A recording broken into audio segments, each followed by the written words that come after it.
Good evening, Luzon, Visayas, and Mindanao. Together with the Presidential Communications Office, we bring you the widest and most comprehensive news coverage from the People's Television, IBC, Philippine News Agency, Philippine Information Agency, and Presidential Broadcast Service. I'm Princess Habiba Saripao Dak, and this is Balitang Pambansa. Tonight's headlines. President Ferdinand R. Marcos Jr. is set to sign the 2025 national budget on Monday, December 30. Passengers to continue to flock to the NAIA to be able to make in time to spend Christmas with their loved ones. The Philippine National Police, or PNP, says that this year's holding of the traditional dawn masses or simbang gabi in various areas of the country were peaceful. The Department of Social Welfare and Development, or DSWD's Walang Gutom Kitchen, will remain open during the holidays except on Christmas and New Year's Day. The Department of National Defense, or DND, urges Filipinos to uphold the spirit of bayanihan by helping our countrymen, especially those who were affected by recent calamities. The palace has confirmed that on Monday, President Ferdinand Marcos Jr. will sign the proposed 2025 national budget. According to Presidential Communications Acting Secretary Cesar Chavez, the ceremonial signing of the General Appropriations Bill will take place on Monday after the Chief Executive's expected attendance of activities related to Rizal Day. Yesterday, the President met with the economic team of the government to review the proposed 2025 budget worth 6.3 trillion pesos. This is just one of a series of meetings convened by the Chief Executive to review the budget. The President previously stated that he needed more time to review the proposed national fund due to numerous changes made by the Congress. He emphasized that he wants to ensure the budget is focused on the government's priority projects. Meanwhile, it has become increasingly clear the crowds that used the swamp, the country's premier international gateway before the COVID-19 pandemic hit in early 2020, are slowly making their way back. And with the Christmas season just hitting its peak, the Civil Aviation Authority of the Philippines, or CAAP, expects the number to climb before and after the New Year, as our Danielle Manalastas narrates in this report. It was like an emotional reunion for some OFWs who were lucky to finally meet their families this Yuletide season. It's even more special since it's Christmas Eve, as OFWs made it in time to reunite with their families at the NAIA Terminal 3. Of course, Christmas, home is home, meeting friends, batch ng elementary, batch ng high school. Masaya po, mag-celebrate kasama pamilya. Mag-enjoy tapos habang kasama yung pamilya. However, some need to be away from their families, while some OFWs need to be back at work. The Civil Aviation Authority of the Philippines, or CAAP, said they are prepared in case of any untoward incidents this holiday season. Pinaganda na ko yan, una-una na-upgrade na yung facilities na yan, at may backup system na tayo. Kaya we're confident na talagang hindi tayo magkakaroon ng issue this year. The CAAP expects more passengers throughout other airports in time for the holiday season. And comparing it to last year, they also said they are not spending time off and be on duty this season. From PTV Manila, Daniel Manalastas, Balitang Pambansa. Many of our fellow citizens are still at the Parañaque Integrated Terminal Exchange, or PTX, who are rushing to go home tonight to spend Christmas Eve with their loved ones. This is considered as one of the longest holidays in the country, so passengers are making the most of the opportunity to bring gifts to their families. As of 3 o'clock in the afternoon, the number of passengers has reached over 100,000 and expected to increase later. Those who are sitting are usually those with advanced bookings and waiting for their buses to arrive. According to PTX management, the situation in terminal is fine and they are strictly monitoring the items or things that are allowed or not allowed to be brought inside. The management also mentioned that there are no delays in travel. On the other news, the situation at the bus terminal in Cubao, Araneta has become more relaxed. At the Araneta City Bus Port, the area is spacious and comfortable for passengers. There are buses going to Bagong once in the morning and once in the afternoon. There are also buses to Pangasinan via Davao, Pampanga, and Tarlac, as well as buses to Lucena and Batangas. Recently, a special permit has been approved for buses going to Calamba, Laguna. For those with flights, there are shuttle services going to different terminals at NAIA. The MMDA allows the provincial buses to pass through EDSA. Starting tomorrow, December 25, these buses will be allowed 24/7 until January 3 in line with the holiday season. Yung ating mga buses na pumapasok at may coordination naman tayo sa mga bus company. Sa ngayon po, pwede na silang dumiretso ngayon dito. No? They can go straight sa bus at doon sila matitikitan. Wala namang pag-aalala dahil sufficiente nga yung ating number of buses. So maluwag tayo rito, we can accommodate them. Like sa ibang terminal, medyo dagsa na yung mga pasero nila doon. When one has nearly nothing or nothing at all, what more could he or she possibly lose? Hence, in one of the largest inner city and informal settlement communities in Medga, Manila, most of those living in makeshift dwellings are sharing a smile and shots of moonshine and soaking in the festiveness of the season and the air of hope after losing all they had in a massive fire last month. Our Benji Durango narrates how Filipinos cope with hardship and face uphill challenges in this report. Parang nakakarami ka ng shot Ako po tanggero. At nakakatawa ka pa talaga Tanggero ka. Kailangan mo maging masaya.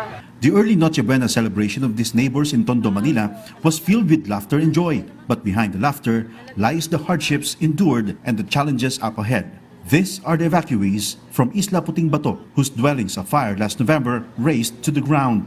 Because the two major evacuation centers in Tondo remain full, they've been living for nearly a month in the makeshift shelters made of sacks and tarps along the roadside. It's here where they are celebrating Noche Buena. Kamusta ba ang Pasko ngayon? Kahit malungkot, laban lang. Laban lang.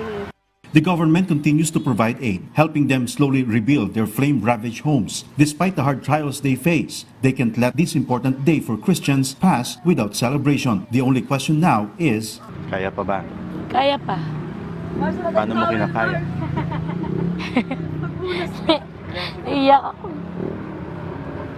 Sa ngayon, nadisgrasya po yung asawa ko.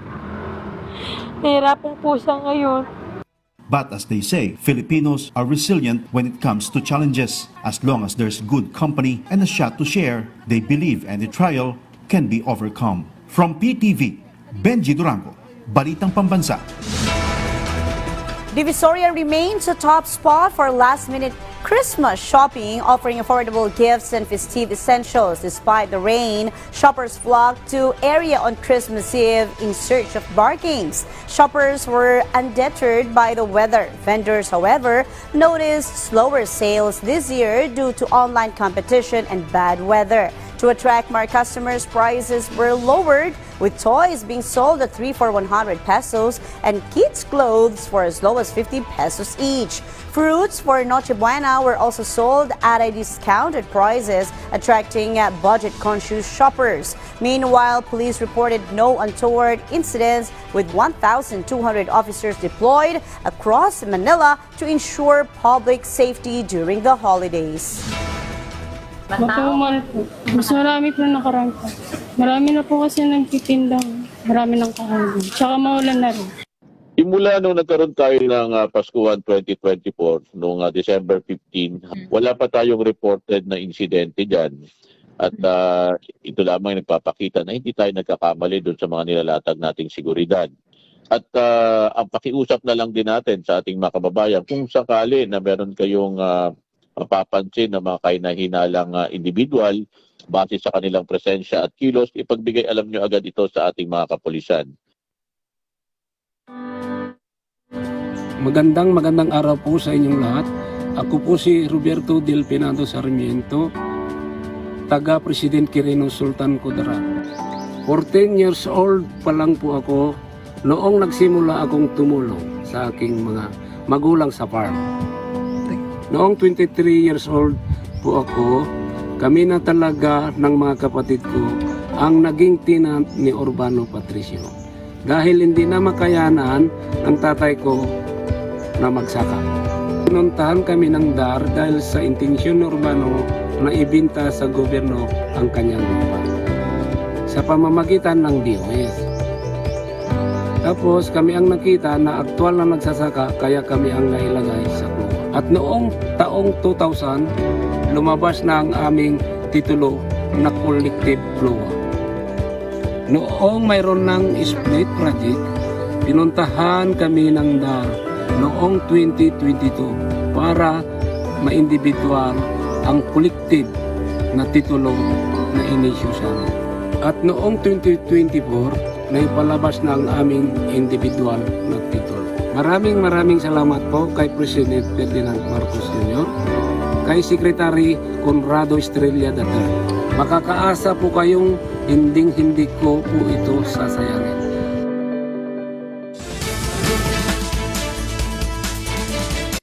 PTV Consumer Watch, bantay presyo sa gasolina.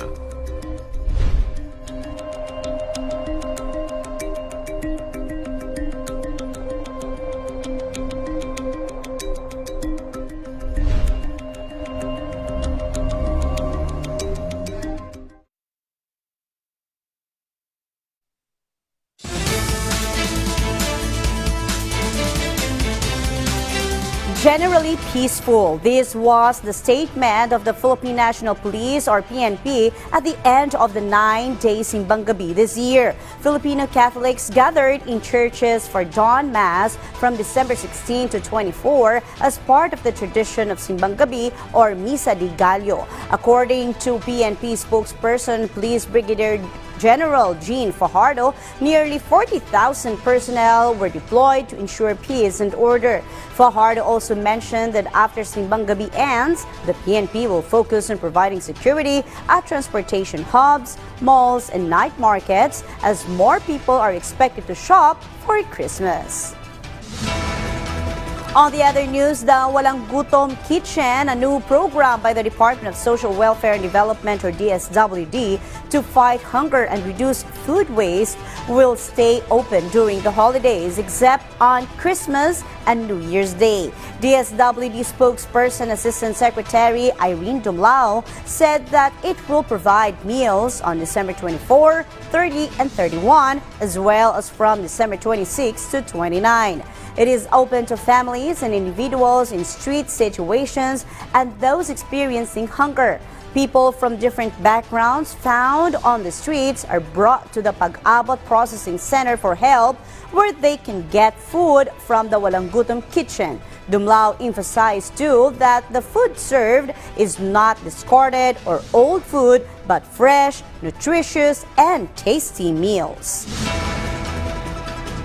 The Department of National Defense or the DND urged Filipinos to embrace bayanihan this Christmas by supporting those affected by recent calamities. Defense Secretary Gilberto Teodoro Jr. emphasized the importance of sharing blessings and giving hope during the holiday season.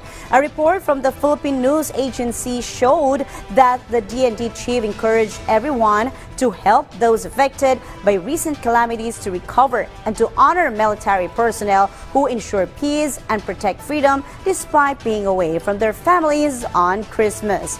Recent typhoons, including severe tropical storm Christine, caused significant damage in many areas, destroying farmlands and infrastructure. Presidential Advisor on Peace, Reconciliation, and Unity, Secretary Carlito Galvez Jr. called on Filipinos to embody kindness and become instruments of peace, while Father Roy Billion reminded the faithful to trust in God. Task Force Canlaon has called for the mandatory evacuation of residents within the 6-kilometer danger zone of the volcano. This follows yesterday's eruption, which spewed thick dark ash columns reaching up to 2 kilometers high. PHIVOLCS has also warned that Canlaon's alert level could escalate the alert level 4. Local government units have been instructed to prepare contingency plans for a worst-case scenario. Meanwhile, the DSWD continues to distribute aid to affected families in Canlaon City, where over 7,000 residents are currently in evacuation centers as of December 22. The Office of Civil Defense assured that government support for those affected by the volcanic activity, particularly farmers whose livelihoods have been impacted, will remain ongoing. Tulong na po ang ating national government. As a matter of fact, nung last Friday, nagbigay na po ng tulong ang si Presidente Marcos po, no? Nagbigay po siya ng 30 million para sa Canlaon City at karagdagan 30 million po sa Negros Oriental, sa probinsya ng Negros Oriental, para po nga sa Canlaon City. At dito naman sa Negros Occidental, tuloy-tuloy din po ang tulong. Okay, good. Hindi na po nila kasi kakayanin talaga eh. Para po sa isang city po ng Canlaon City na talagang umaasa sa agrikultura at hindi naman sila makapagtanim. Talagang kailangan po natin pumasok.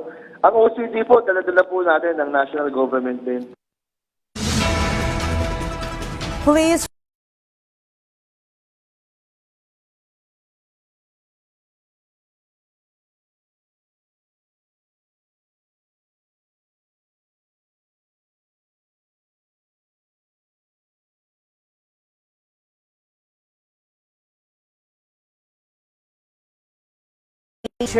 the public and violators will face legal and administrative penalties. He urged everyone to celebrate the New Year safely and responsibly. He called for compliance with Republic Act 71-A3, which regulates firecrackers and pyrotechnics to prevent accidents. Maranan also encouraged local governments to enforce firecracker zones to reduce pollution and ensure public safety.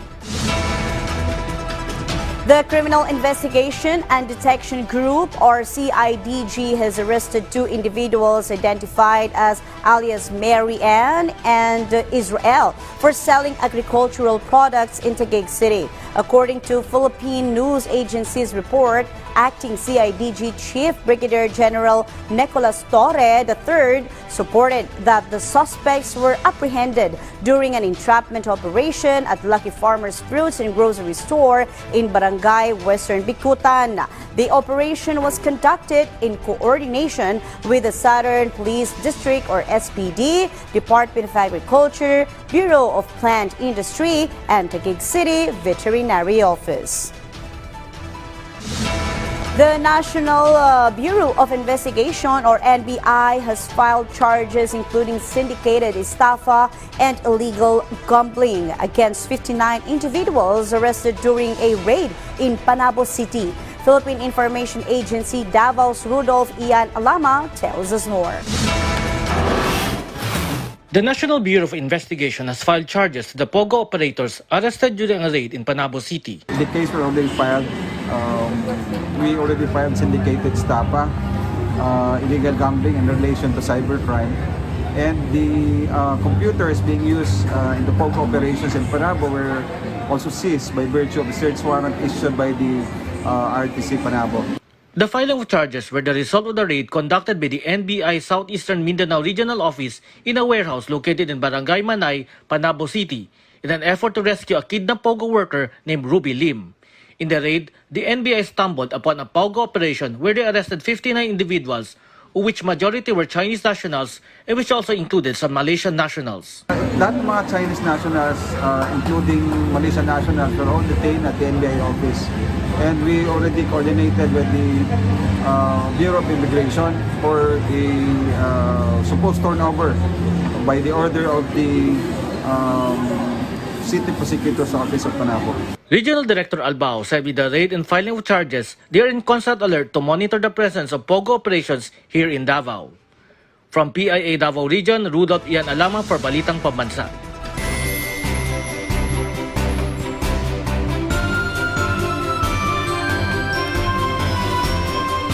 For our weather report, Pag-asa reports that the shear line is affecting the eastern sections of southern Luzon and Visayas, bringing cloudy skies with scattered rain showers and thunderstorms to these areas. Meanwhile, the northeast monsoon is influencing northern and central Luzon, resulting in partly cloudy to cloudy skies with light rains. Pag-asa is also monitoring a low pressure area over the Pacific, expected to enter the Philippine area responsibility on December 26 or 27. This LPA has a 60 to 70% chance of developing into a tropical depression and is anticipated to approach the Mindanao landmass by the evening of December 29 or morning of December 30. Residents in affected areas are advised to stay updated with the latest weather advisories and take necessary precautions, especially those in regions prone to heavy rainfall and flooding.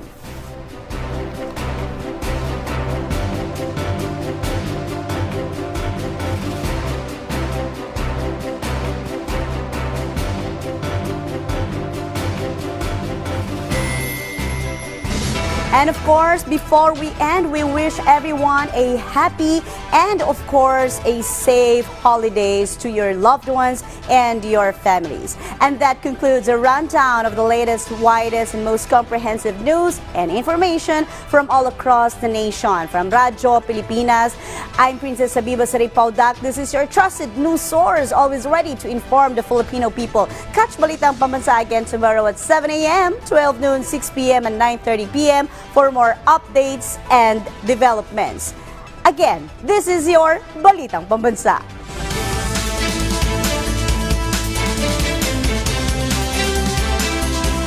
May mga nagsasabi na ang Pilipinas daw is a rich country pretending to be poor. Siguro hindi tama yun. We are actually a rich country which do not realize that we are rich. Mga kaibigan, samahan niyo po ako ng ating Tuklas Yaman.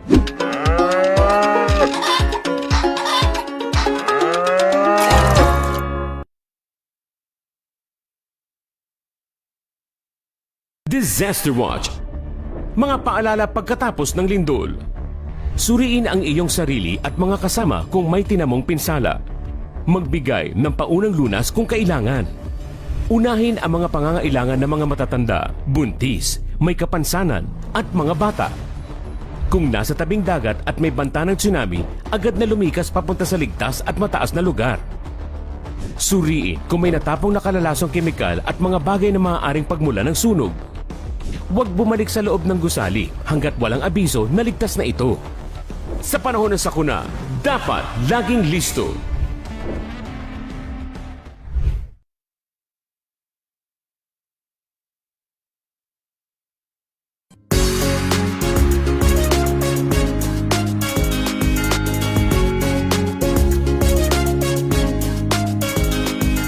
Disaster Watch. Alamin ang Modified Tropical Cyclone Wind Signal System para sa mga parating na bagyo. Signal number 1. Isa itong tropical depression na nagtataglay ng bahagyang lakas ng hangin at tatama sa loob ng 1.5 araw. Walang pasok ang mga bata sa preschool. Signal number 2.